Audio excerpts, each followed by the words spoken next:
I'm someone who believes a lot in public service and who cares a lot about giving back. And Framingham is a community that I care a lot about giving back to. My family moved here to Framingham when I was in the fourth grade, and I had moved around a lot when I was young. Lived in 3 different states in 3 years, went to 3 different elementary schools, and yeah, I really found a home here in Framingham when I moved here, and went through the public school system. And after college, had a number of different jobs. So I spent some time working for Senator Joe Lieberman for a couple of years. I worked for an international development nonprofit for a couple of years, and then just most recently, I was at the Harvard Kennedy School, and kind of had yeah, kind of like some self-reflective moments where I was looking for what was next. And I had the opportunity to run for this city council seat, which was kind of a continuation of a lot of work I've already been doing the last 2 years since I moved back to Framingham. I've served on the board of Downtown Framingham Inc. and Friends of Saxonville, and also on the school committee for Keefe Tech. And so this seemed like a no-brainer to try to have a larger impact in the community. You talk about the wide resume there, you know, the schools, downtown Framingham, all those sort of things. Running for this specific seat, however, what's something new in that process that you learned while working to get onto the Framingham City Council? Yeah, that's a good question. I think while I've been really involved in community issues through my roles with Friends of Saxonville, I really don't think I was having as many or enough conversations with people in the community, even though that's like a really grassroots community organization. And so going door to door, going to lots of community events over the last 6 months has been like a really eye-opening and enjoyable experience. It's a lot of time. Like knocking on doors is a huge time suck, but in a good way. If you want to, I mean, I feel like if you want to be an elected official, that's kind of where the rubber hits the road. And so I learned a lot about, you know, everything from what sidewalks need paved to where traffic gets backed up, where flooding takes place when it rains, when it rains. And I also heard a lot about our schools. So there's a lot of issues with busing right now, and I think post-COVID, a lot of kids in our schools are still struggling with some of the social emotional elements of being back in the classroom.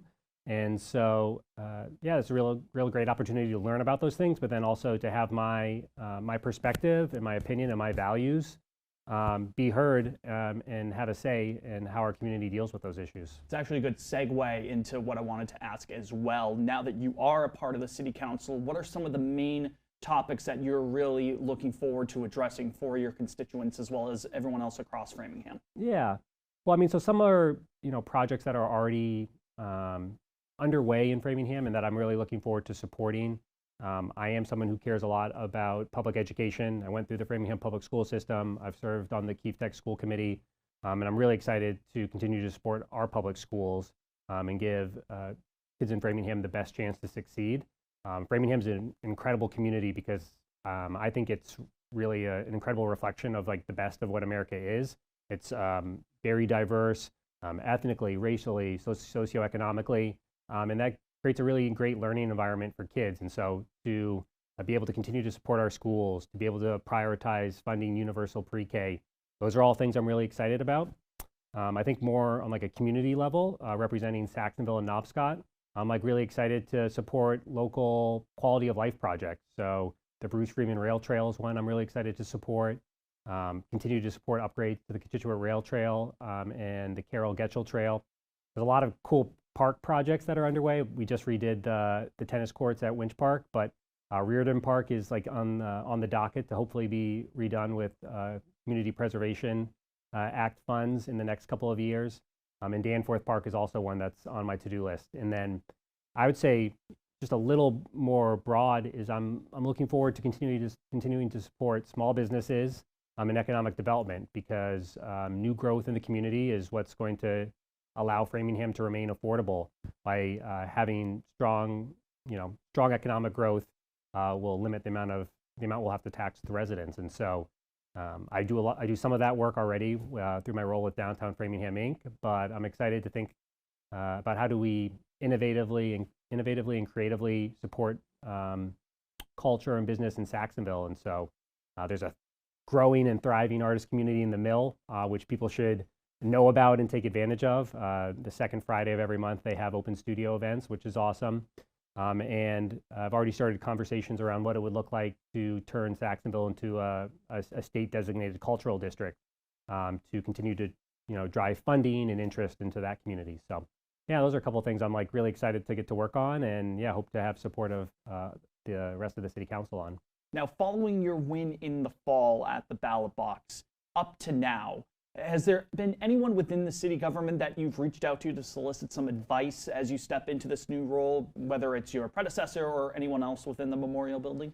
Yeah, I mean, to be honest, I have been very proactive about kind of starting those conversations. And so between when my campaign started and now, I had the chance to talk to and sit down with every city councilor, which has been really helpful. I've had a chance to sit down with the mayor and many in the mayor's office.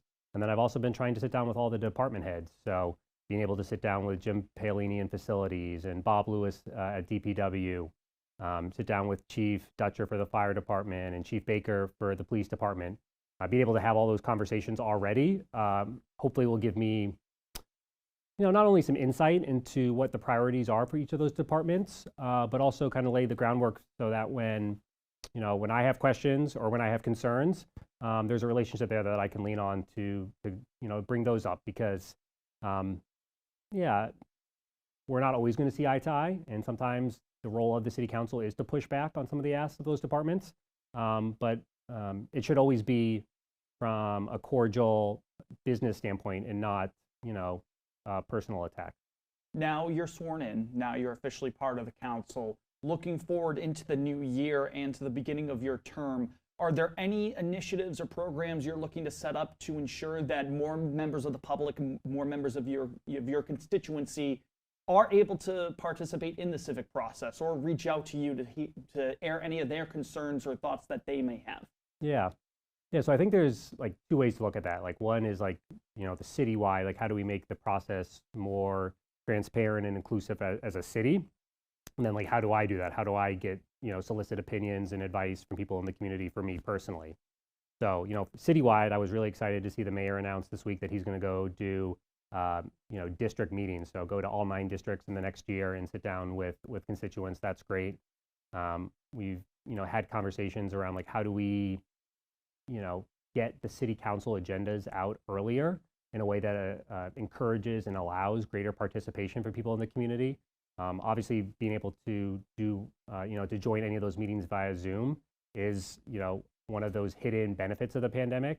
It creates so much more accessibility and opportunity for people to participate in our civic process.